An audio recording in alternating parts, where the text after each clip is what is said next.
Bon, voilà, ça fait déjà 2 ans que nous sommes sortis du tunnel enfin. Je crois que c'est important pour moi d'en parler parce qu'on a passé beaucoup, beaucoup de temps à chercher, à trouver des solutions. On a finalement trouvé les coordonnées d'un spécialiste du domaine justement du trouble de l'érection après des recherches qui ont duré des années. Mon mari, donc il a 65 ans, il fait de l'hypertension artérielle. Certaines consultations ont franchement été super pénibles, je pense dû au manque d'empathie et puis surtout manque de connaissances.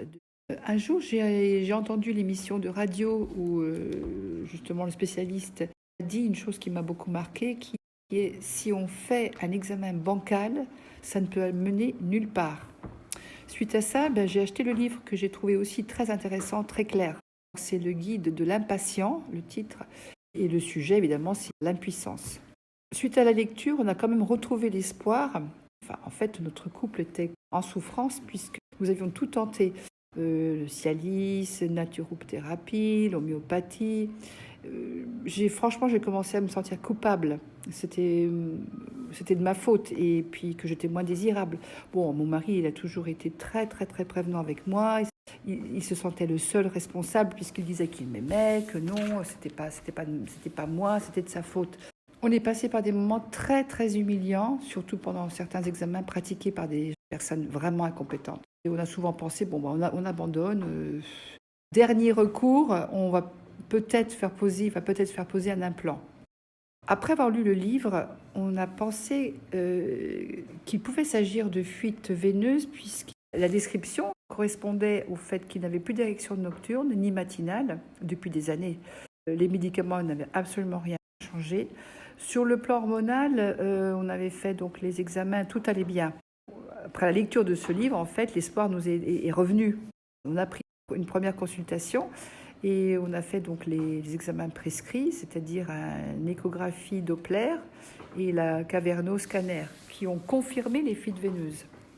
Très rapidement, l'opération a été programmée.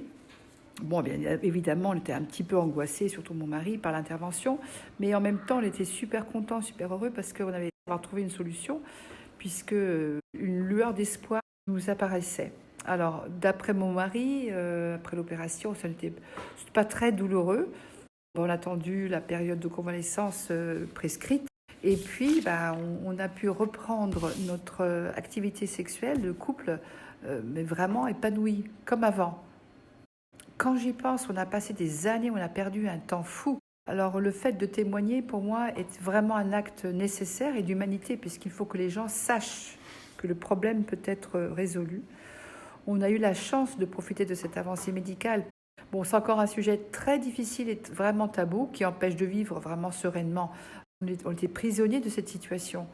Moi, je ne peux que remercier le spécialiste d'avoir apporté la solution, surtout à nos âges, à un âge où on pense que c'est fichu, c'est foutu. En fait, non, ce n'est pas une fatalité. Merci encore.